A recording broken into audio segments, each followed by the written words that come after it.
Yeah.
In this tape, we deal with a scenario involving an armed assailant with a handgun.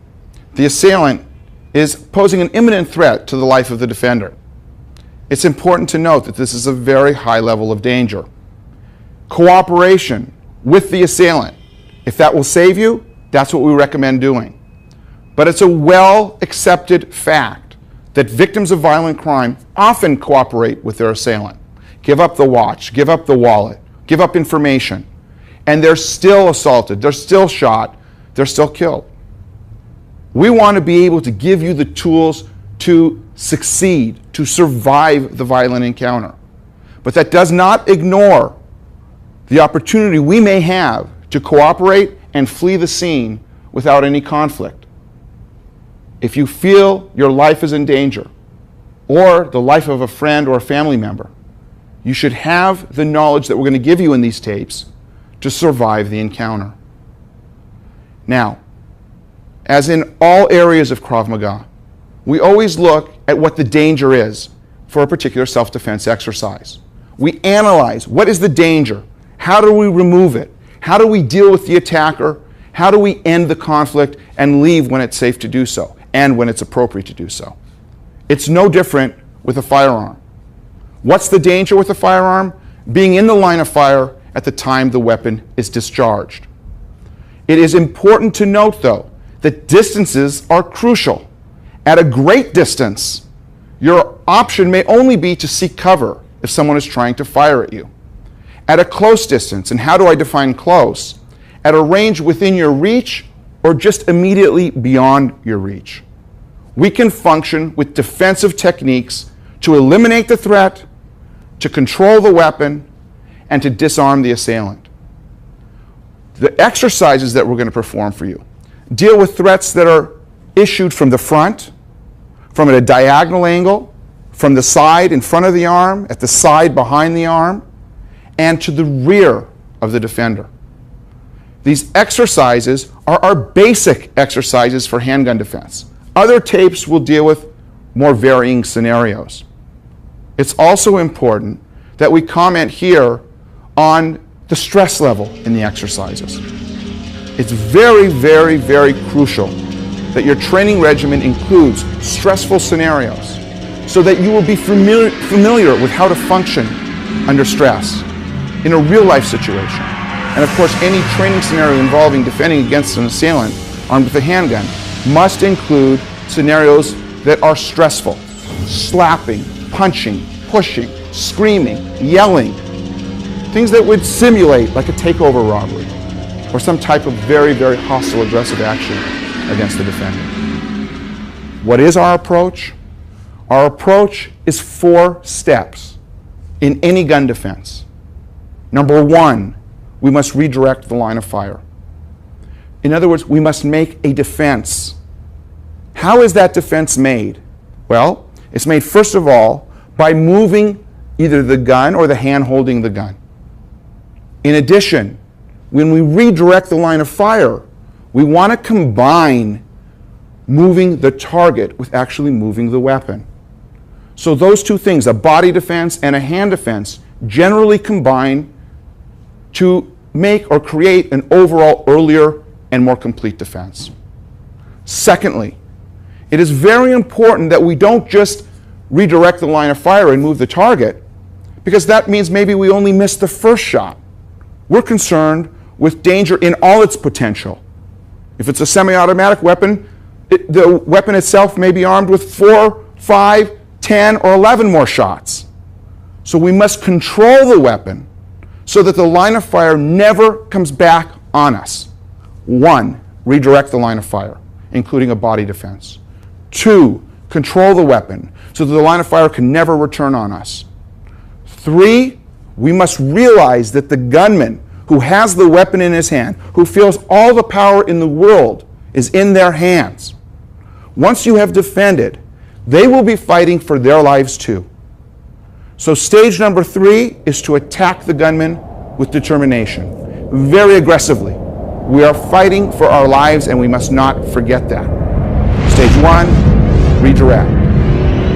Stage 2, control the weapon. Stage 3, to attack the gunman. And the final stage, if it's necessary, is to disarm the gunman.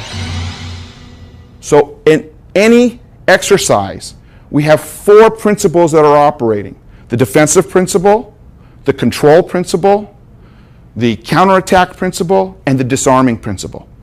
That does not mean, however, that all of our exercises have 4 separate stages, separated by time.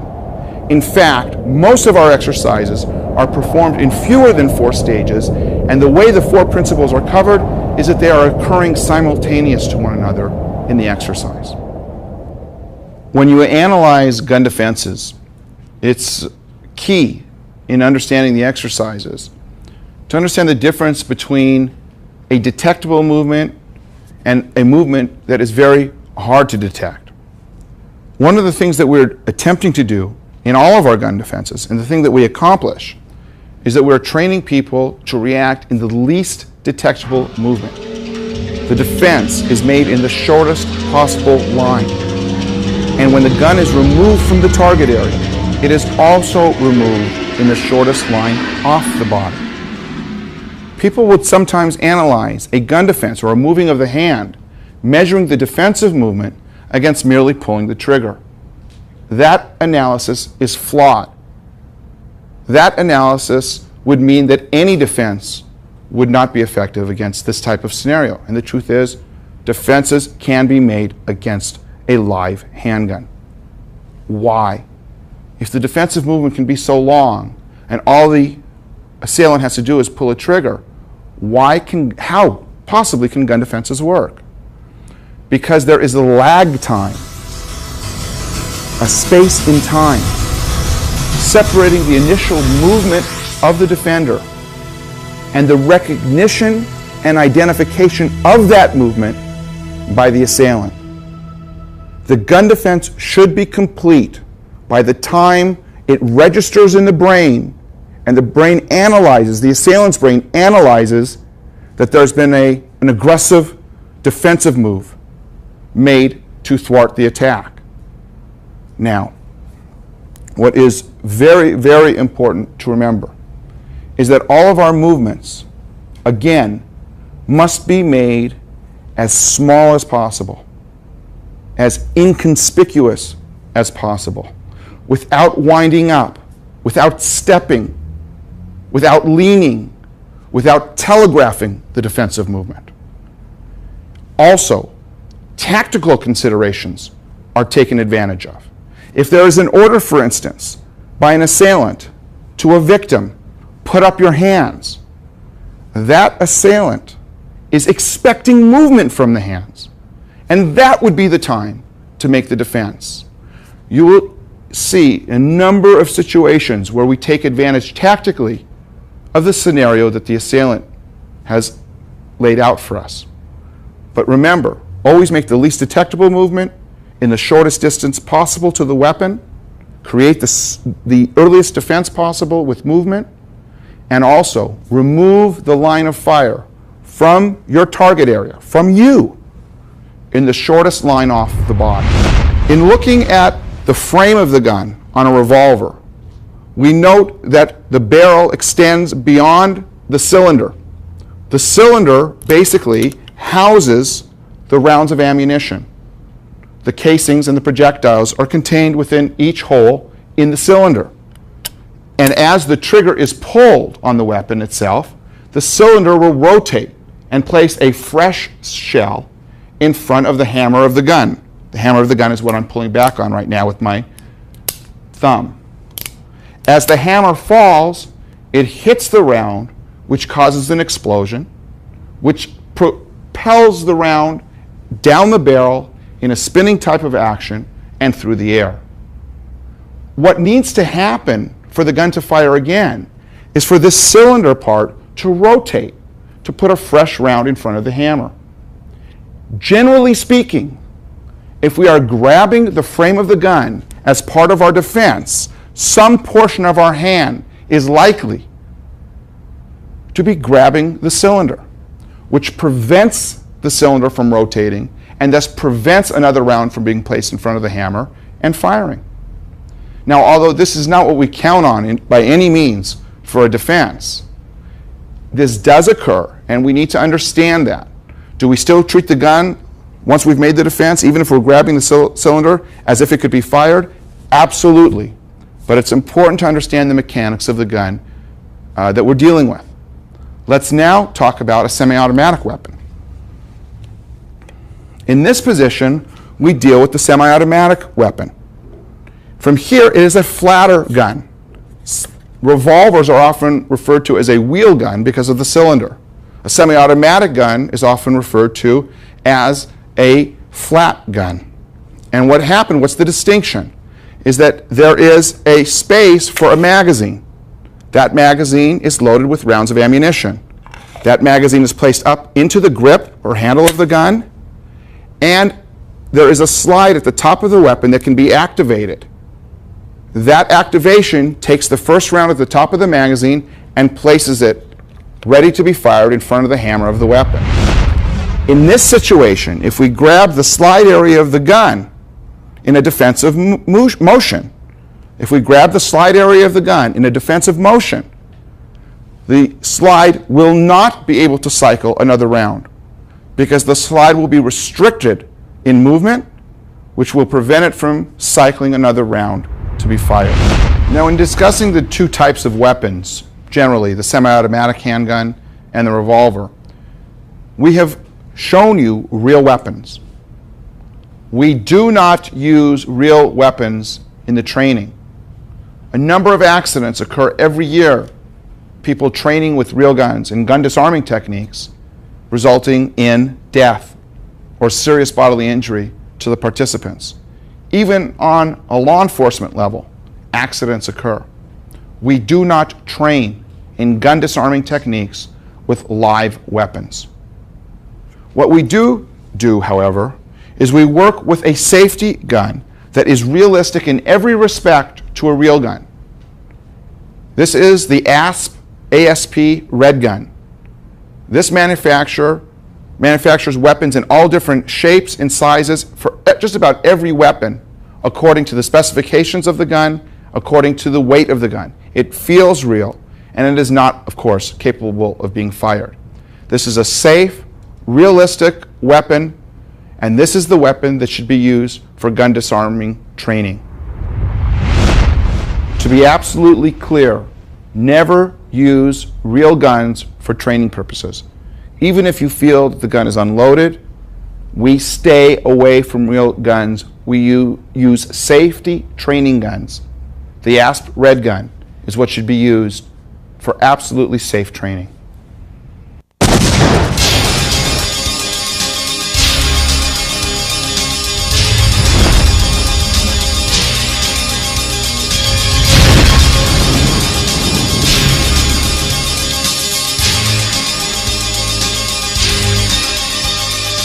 In this next scenario, dealing with an armed assailant, we're going to deal with a gunman that approaches the victim from the front.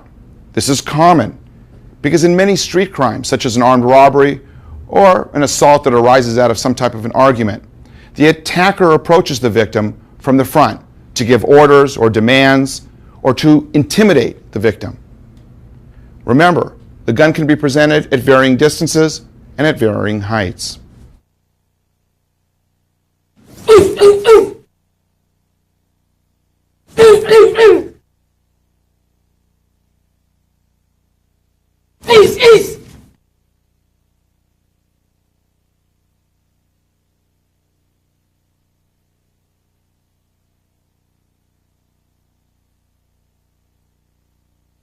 In this view, we examine the stages of the exercise.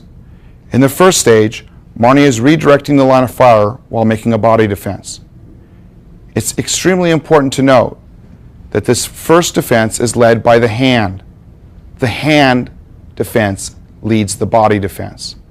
In addition, while speed, of course, is a very important element in any type of defense or attack, it is very important that this movement be highly undetectable. The less detectable the movement is, the less likely the gun will be fired in your direction or moved from your ability to defend against it. This next view depicts the gun being presented to the center of Marnie's chest. Marnie's left hand is coming in the shortest possible line to the gun.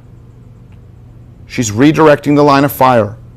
Notice how her right shoulder leaves the target area, completing the body defense.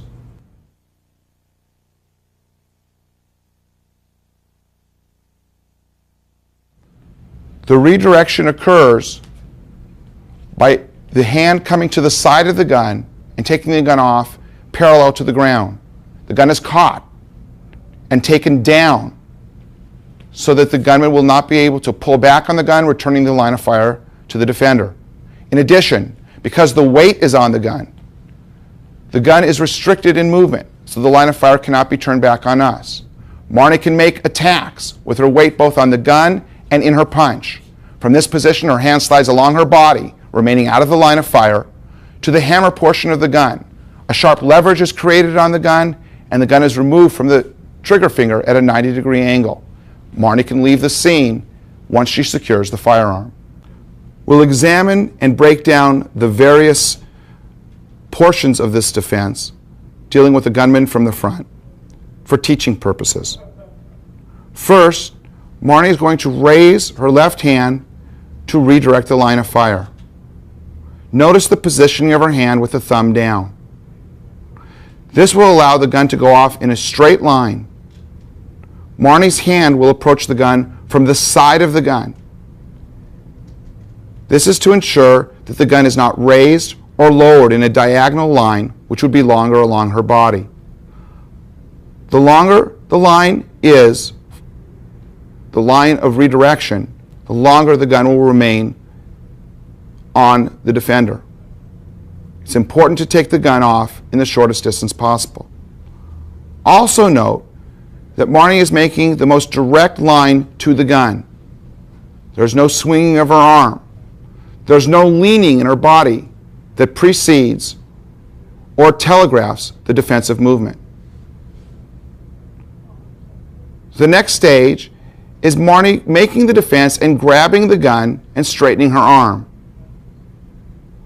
Her body defense is complete. Her right hand is up and ready to punch.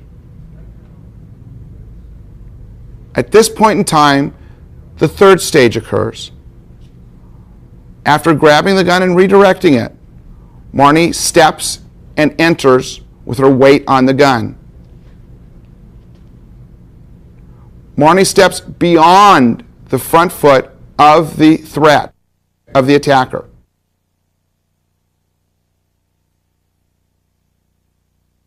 She goes in deep at a slightly diagonal angle so that her right hand is lined up with the target area on the attacker's body. From this position, Marnie makes this third stage and pauses. Notice that her arm is straight. Her weight is forward on the gun, restricting its movement. Her right hand is up and delivers a punch. It should be noted this punch is delivered while Marnie is in movement to ensure maximum power.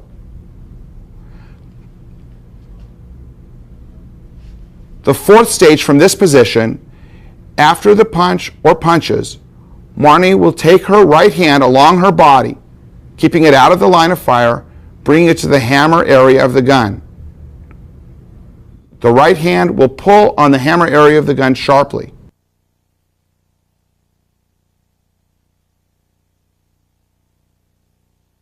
The left hand also contributing to creating leverage on the weapon. The gun will be turned to a 90-degree angle. Marnie then pulls the gun off the finger and at that point retreats from the scene. Stage 1, redirection.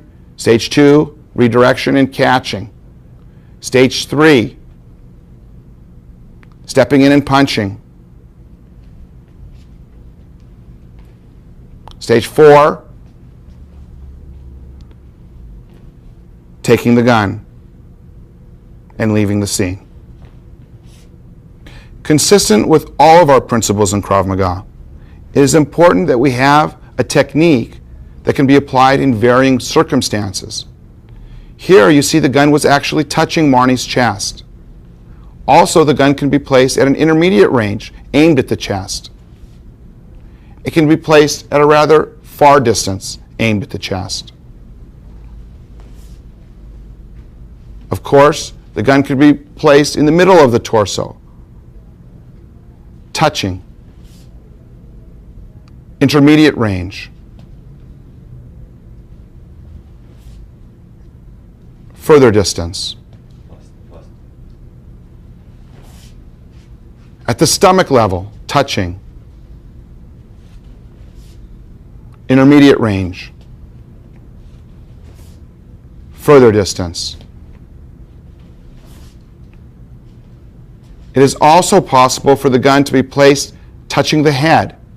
At this position, it's important to note before Marnie makes the exercise that the body defense that was being made for the torso, that's at the shoulder level or below, was different than the body defense that's being made here when the gun is at the head. As Marnie's hand is rising, the gun will still be placed on the head, but her head leaves the gun, creating the body defense, going in to make the defense, counters, and takeaway.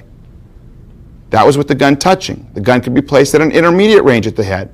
Marnie makes the same defense, removing the head from the line of fire. And of course, at a further distance, the head moves off, the defense is accomplished.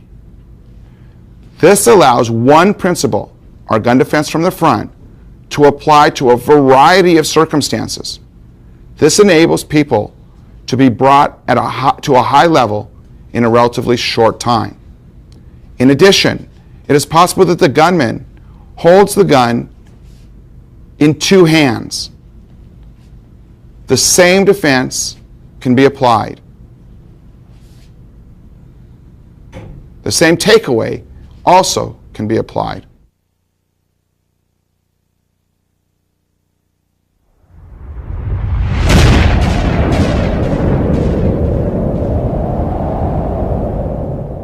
Some important tactical considerations with regard to this exercise. In a situation where the gunman already is close in proximity to the defender and gives an order, such as raise your hands. Raise your hands. Notice that the defender, Marnie, made the defense immediately. This is because once the gun comes up and the order is given, put your hands up. The gunman is expecting movement from the hands.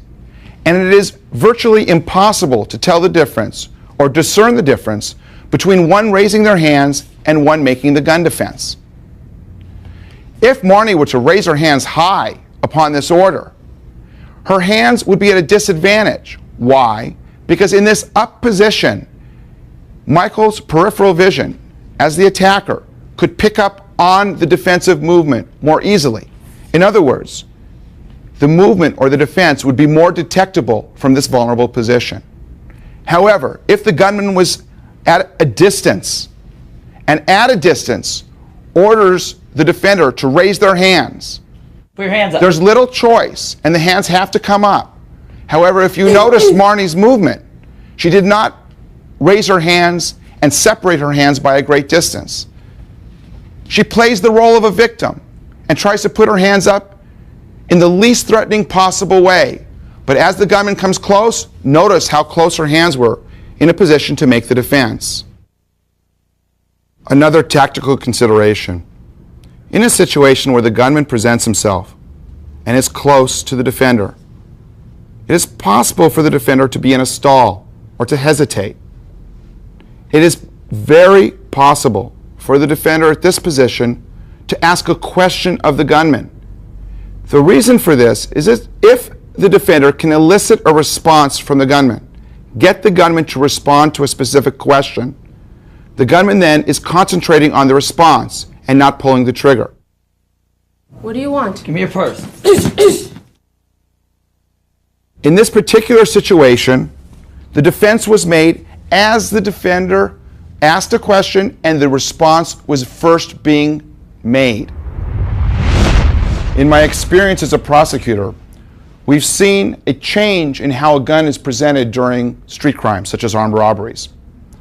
Normally, people would expect the gun to be presented like this, on a horizontal or parallel plane to the ground. But because of scenes in movies and other entertainment pieces, recently we've seen street crimes occur where the gun is not presented like this, but it can be presented at off angles or strange angles, like this. This does not impede or affect our defense.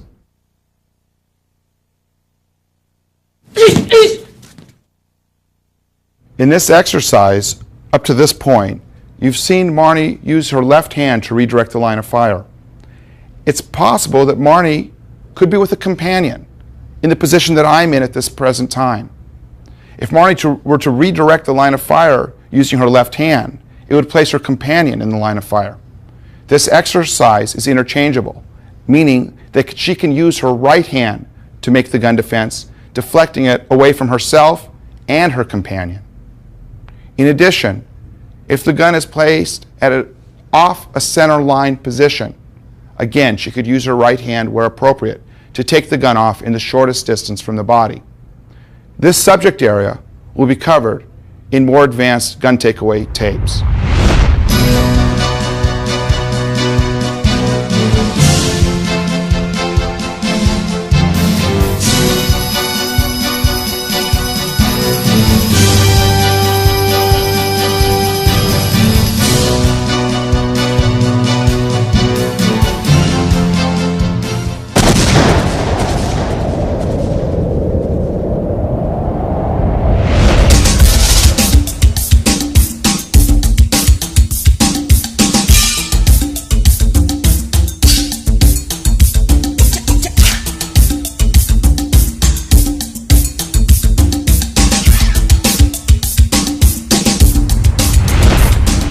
In this next scenario, we deal with a handgun threat that's placed to the side of the head.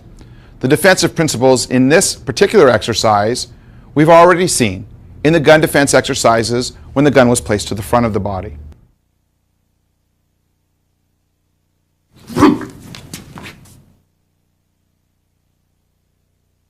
In this particular view, we're going to examine how the defense is made.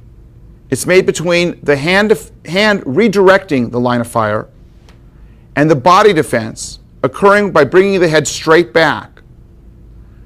The head drawing straight back and the hand moving the gun forward combine to create an earlier defense. It is important to note that Howard is bringing his head straight back.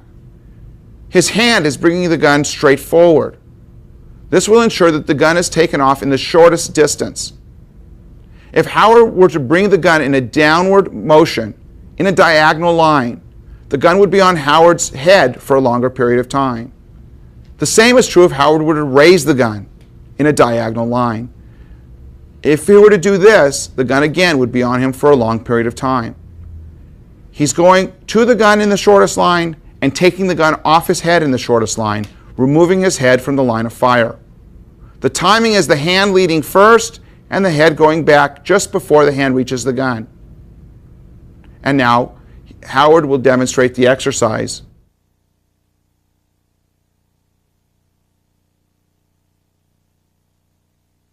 For teaching purposes, we'll break this exercise into its various stages.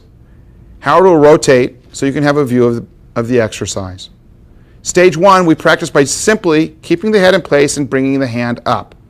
Notice the line, how Howard's hand and fingers approach the side of his head. The hand comes up almost behind his ear, and he just practices flicking the hand forward.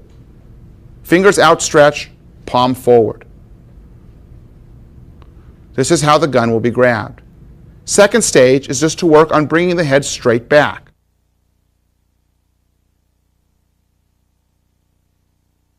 These two combine for the earlier defense. This is stage 1.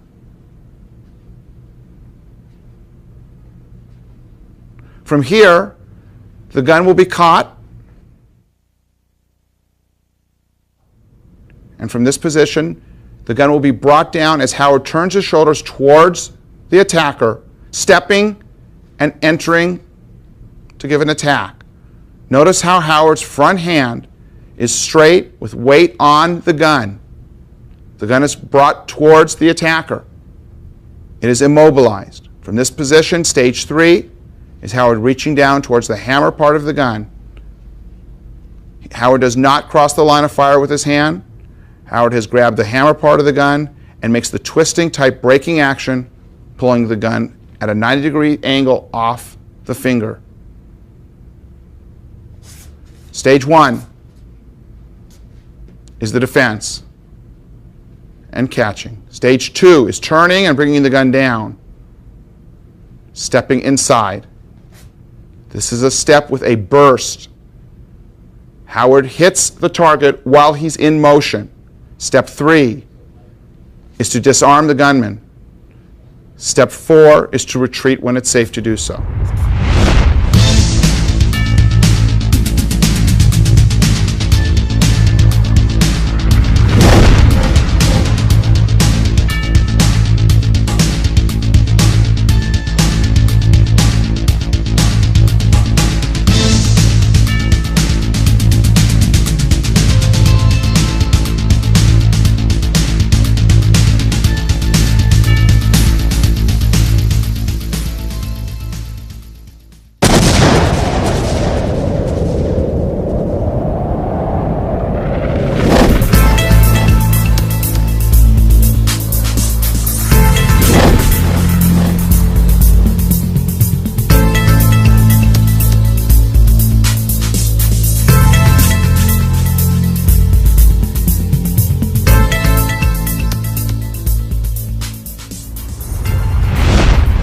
An attacker approaches you again, this time with a gun, but he wants to conceal his identity.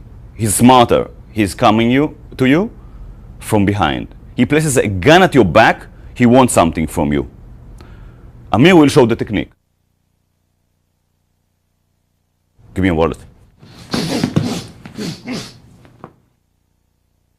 Your hand motion leads the body motion, and the strong turn, grabbing while delivering an elbow horizontal inward and forward. Continue. Trap the gun in 2 stages, take it out, strike again, and get out from the danger zone. And now from the other side, we see the opponent, the attacker, places a gun at your back. You look backward, especially to see what's in the other hand. You start again with a head movement and a strong body movement to avoid the line of fire. Continue going in deep, counterattack with an elbow, a knee, and rotate to grab the gun and take it out. Remove yourself from the danger zone. Let's see the technique fast from the same angle.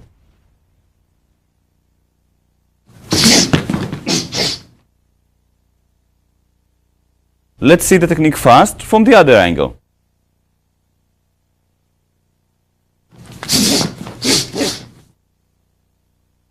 By this you have a redirecting of the line of fire and avoiding the line of fire. You go in deep and trap the opponent's forearm with a hook-like with your palm, with your hand. So he's forearm is trapped between your forearm, biceps, shoulder, chest, and hook hand.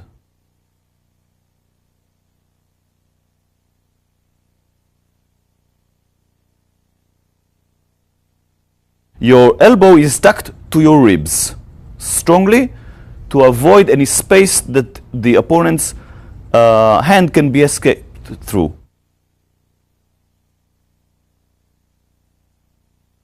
We see how Amir is avoiding the line of fire while redirecting it also.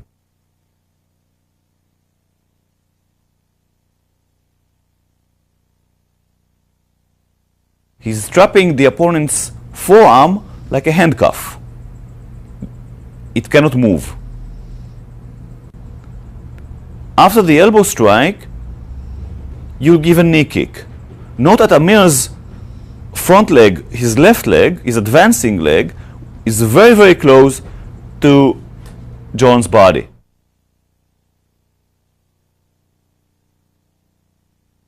We are now going to demonstrate the learning stages. Let's build the first stage slowly. Start by looking, and then with a hand movement and a body turn.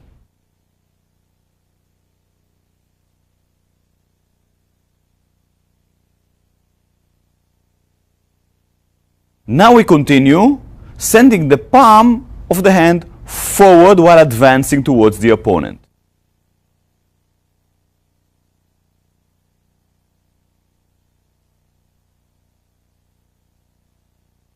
Note that you are sending your palm forward to trap close to the attacker's forearm.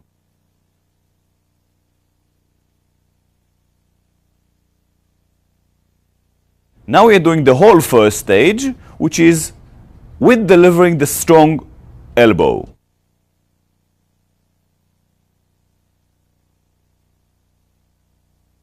Grabbing strongly at the imaginary forearm.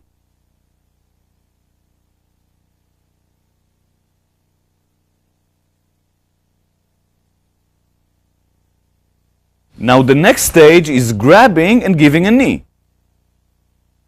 The third stage will be going to make the disarming. Remember the disarming being done in 3 stages: grabbing, breaking the hold, pushing the gun away, and now going out away from the opponent.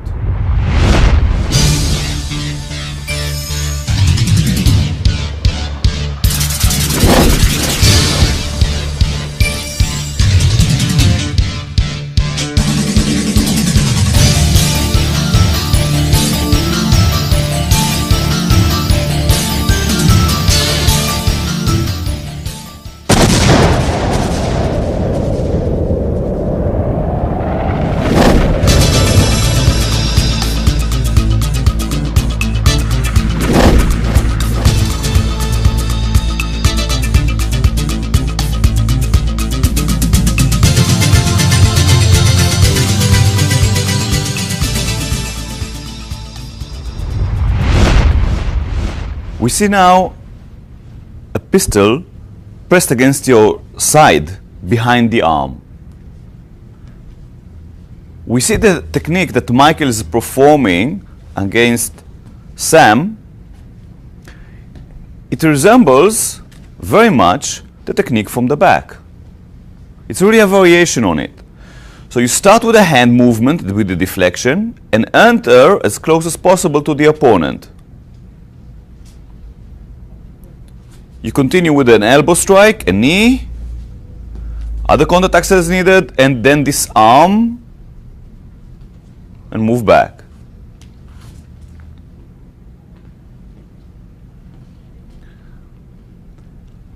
After deflecting the line of fire, you send your hand forward to trap the opponent's forearm, preventing him from pulling the gun away from you.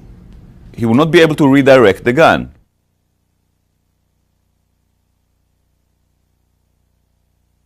Step close to the opponent. Deliver a horizontal elbow forward and inward. Before the gunman manages to fall down, trap him, give him a knee. Then turn yourself, grab the gun with the palm facing down, thumb to you. Break the hold on the gun in one strong motion, then push the gun away from the trigger finger. Remove yourself from the danger zone while attacking as needed.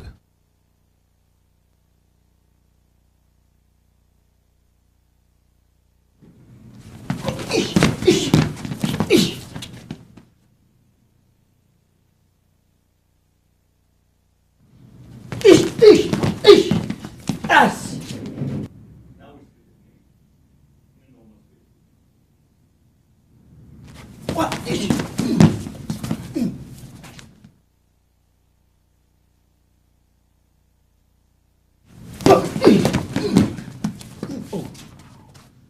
Note at Michael's deflection of the weapon and the hand of holding the weapon, then bursting towards the opponent. Note at the defender's elbow. Michael is pressing his elbow against his ribs in order to maintain very strong pressure on the attacker's forearm, thus preventing him from pulling his hand away from the grab.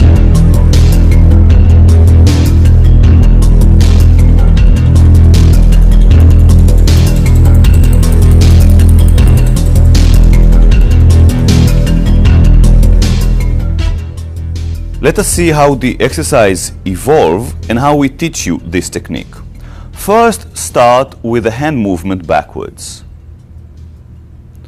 Then continue, it's a hand movement and turning the palm. Now we add a step, strong and big step towards the opponent. Be ready to give an attack. And now a full defense and a counter attack.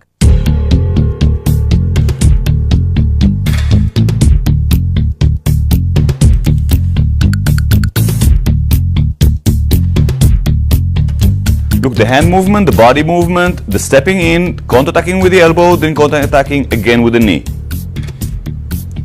After that we finish with disarming, grabbing the pistol, turning it about 90 degrees to the palm, pushing it away from the hand, and striking, and then moving away from the opponent.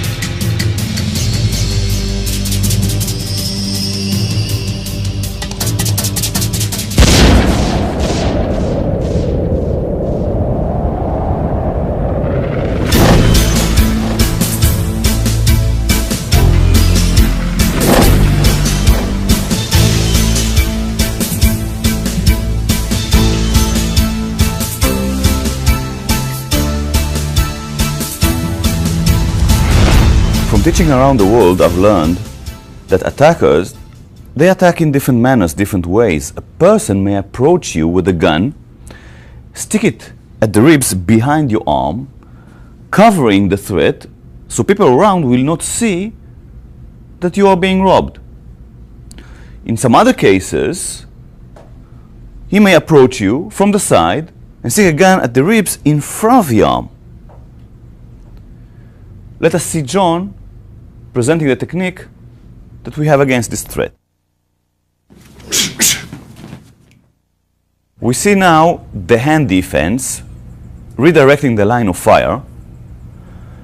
We also see here that you send your body backwards to avoid the line of fire. This is your body defense.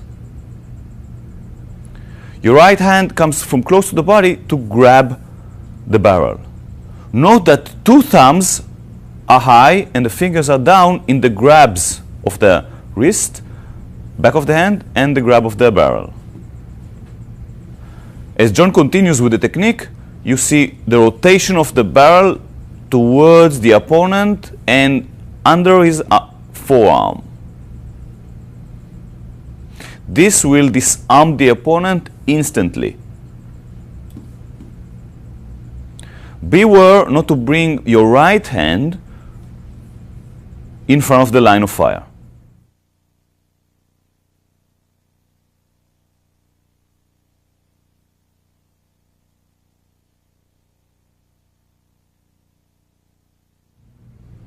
Pressure is applied against the thumb of the attacker's hand, thus removing the gun very easily from his hand. Note the way John is deflecting and grabbing the attacker's wrist and back of the hand. This will eliminate the attacker's ability to redirect the line of fire towards your body by turning the gun towards you. Let's learn the technique by its stages. First, we will isolate the hand movement, sending your palm back and up and then forward to push the gun hand away. Now we will add the other hand, coming close to your body, grabbing the barrel. Like with this, we send the body backwards. Now we add, for the first stage of the defense, the step strong towards the opponent. With this, we remove ourselves from the danger zone, coming by the side or behind the gun.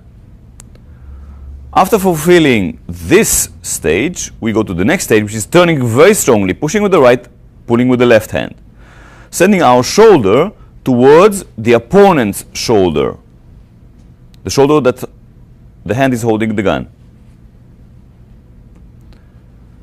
After 1 and 2, we continue with the knee as we disarm completely, and then with other counterattacks as needed, and remove ourselves from the danger zone.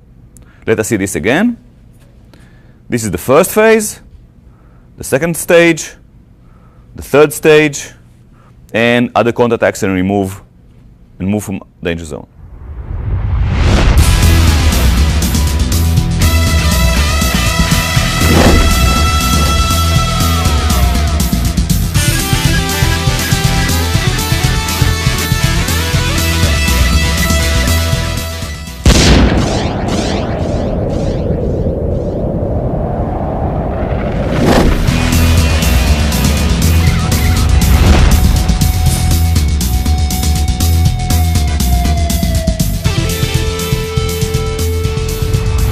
In this next scenario, we deal with an attacker, an assailant armed with a handgun, that approaches the victim from the front. We've seen this exercise before, where the attacker, the assailant armed with a handgun, approaches and demands something. Maybe he wants information, maybe he wants property, maybe he wants to control the individual that he's approaching. This scenario is different and belongs to our family of more advanced techniques, because in this scenario, the assailant is controlling the victim by pushing the victim back while the line of fire is still on the victim. The push can send the victim's weight back, making it very difficult to defend forward. This variation in the threat from the front calls for a different response, an adjustment in our defense exercise. Micah will now demonstrate this adjustment and solve the particular problem. Back! Move back! Gun threat from the front with a push, now demonstrated live.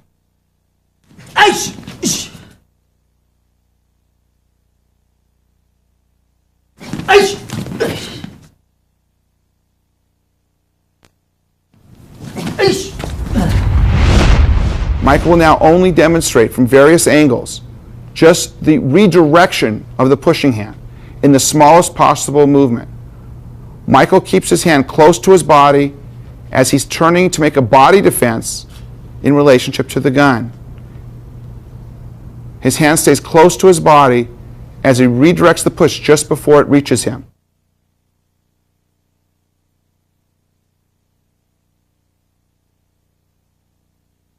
From this angle, you'll see the same time, from this exact angle, The defense is being made with this deflection. Michael's in a position to move in and counterattack, removing the firearm. We now look at this exercise and break it down into its learning stages. Michael first works on the deflection. This is stage 1.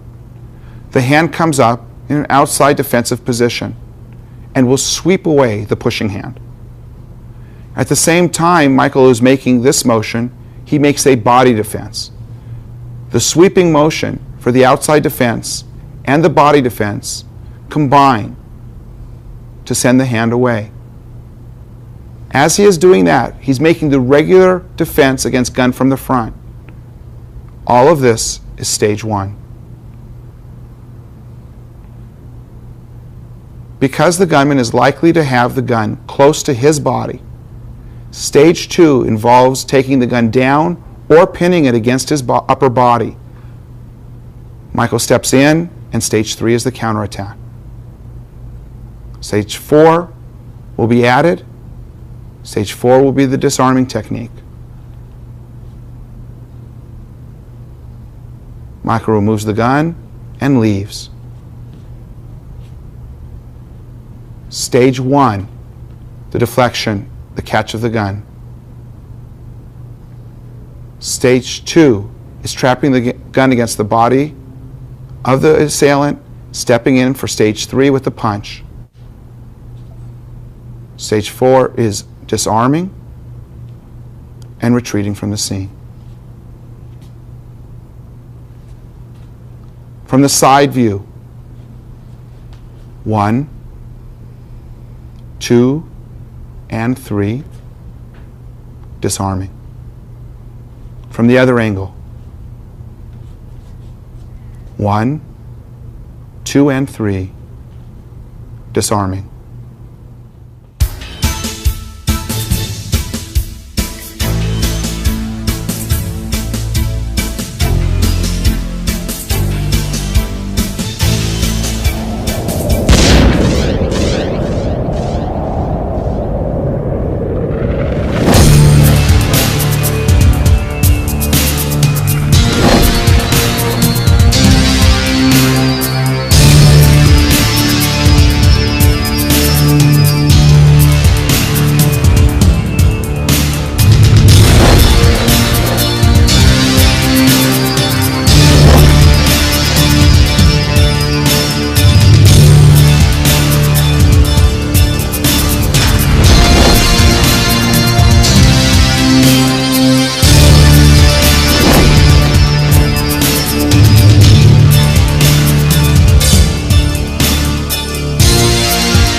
Now we examine the ways to remove the gun from the assailant's hand.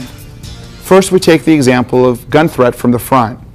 Michael here redirects the line of fire, attacks the gunman while controlling the weapon, and now he's in a position to disarm. Michael's punching hand comes down and catches the hammer portion of the gun. The wrist on Michael's right hand will pull towards him the hammer of the gun, and his left hand will twist the barrel of the gun. This twisting motion creates a 90-degree angle in relationship to the trigger finger of the assailant's hand. Michael then pulls the gun straight off the finger so as not to create any type of resistance between the gun, the trigger guard, and the assailant's finger.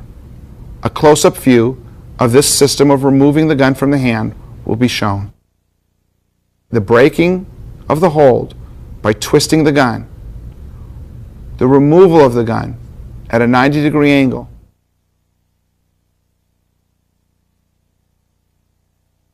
the break, the take. We now examine gun threat from behind.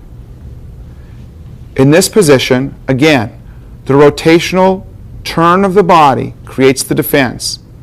Michael is controlling the gun by trapping it against his chest, by completely surrounding it with a bent fist, wrist, straight forearm, and elbow being held in a down position. Michael reaches and catches the gun. Again, from that position, repeat the grabbing. As he goes to the gun, he can pivot, and his pinky is up, his thumb is down. Again, watch how the hand approaches the weapon. To have more leverage, it is better for Michael to catch the gun actually closer towards the end of the barrel. If he catches too deep on the barrel, he will not have as much leverage to remove the gun from the hand. In this gun takeaway position, the gun is taken in 2 stages. First, the hand and elbow break the gun downward sharply to a 90-degree angle in relation to the trigger finger. At this position, the gun is then raised straight off the finger so as not to cause any resistance. If the head of the gunman is up, Michael can attack with horizontal head strikes with the elbow. If the gunman's head is down, the way it was before, with downward strikes with the elbow. The next exercise deals with gun threat from in front of the arm. In this position, Michael is redirecting the line of fire at the wrist area of the assailant, catching the end of the barrel. In this stage, the defense is made in one swift movement downward, causing pressure on the thumb of the assailant. Notice how Michael uses his weight and leverage on the gun to put all the pressure on the thumb by twisting the gun in its place, and the barrel of the gun goes downward so that pressure is applied to the thumb of the assailant. This twisting action pits the power of Michael's shoulder and turning of the body and the grip of the gun all against the gunman's thumb, which is unable to withstand the pressure. The pressure on the thumb opens the fingers and releases the gun from the gunman's grasp. It is important to note that this is not done with the defender's wrist. Michael is turning in with his entire body weight over the gun, twisting the gun against and down, the barrel down against the thumb that is surrounding the grip of the gun. All this pressure applied to the thumb is too much to withstand the hold on the gun, and the gun is freed from the grasp of the gunman, and we are able to attack and leave the scene.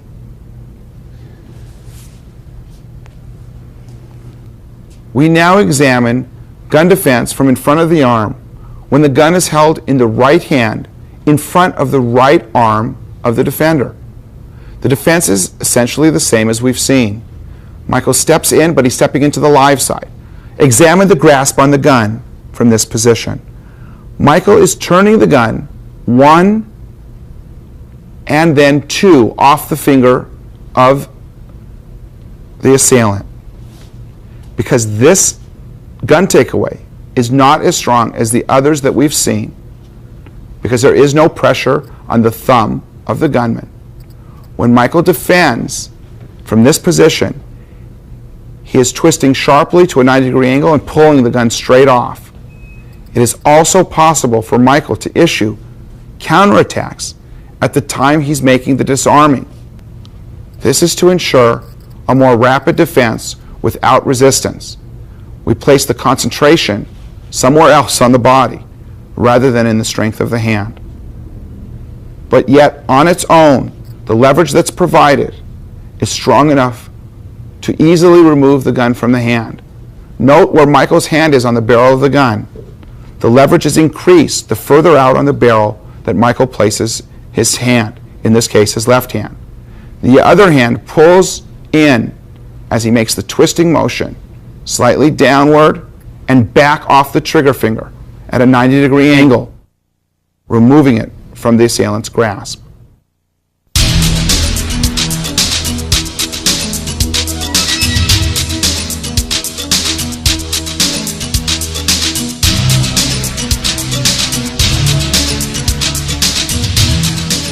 In this view, we can see what occurs when we make the defense to the opposite side. Here, the gun is held in the right hand on Michael's right side behind the arm. Michael makes the turning defense, strikes, secures the arm, and now is in a position to disarm. From this position, he's breaking the gun down again against the thumb and then lifting the gun off the trigger finger. Trigger finger is inside the gun. The gun is broken down against the thumb and lifted off the trigger finger. From this position, Michael can counterattack. Note that because of the relative position between the defender and attacker and the control that's afforded in this case, the trapping of the gun, Michael turns to the gun quickly. When he breaks the gun, he's breaking it in a downward motion against the thumb, which opens the fingers of the gunman. Now he lifts the gun off and can strike with his elbow or even the weapon itself, if appropriate, and can remove the gun from the scene.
We hope that you've learned from this tape on Krav Maga gun disarming techniques.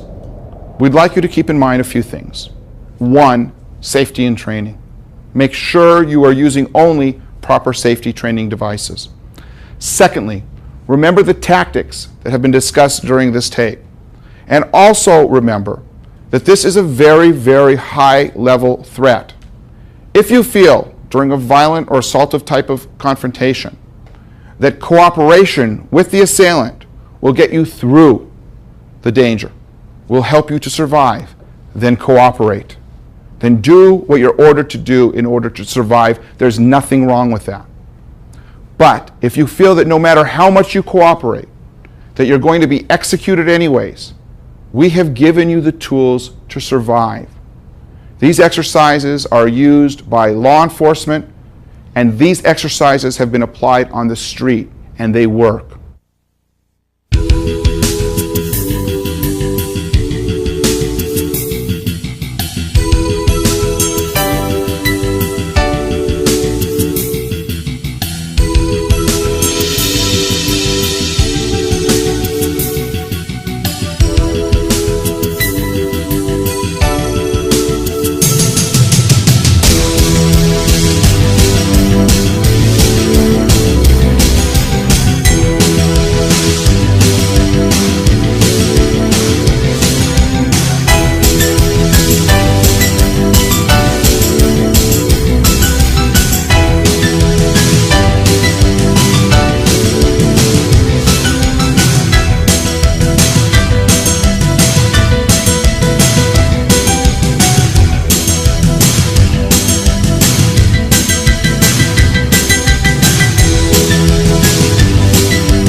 Krav Maga training seminars, instructor programs, apparel, Krav Maga services, and merchandise. Visit our website at www.kravmaga.com.